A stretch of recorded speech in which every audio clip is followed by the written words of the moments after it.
Hi guys, ako nga po pala si Abigail Moncada, OFW, dito sa Taiwan.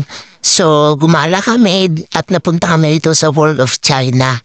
Hindi ko alam kung ano yung makikita namin dito dahil first time ko.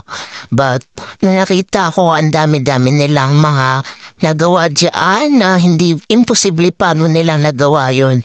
Kasi yung nandyan nakikita ko yung high speed na nasasakyan ko palagi pag nagbabiyahe ako from Chiayi to Taoyuan or Taipei, nasasakyan ko po yan. Yan yung sinasabi niya, high speed or kote, basta high speed kung tawagin. At yan, mayroon din sila dito, manman.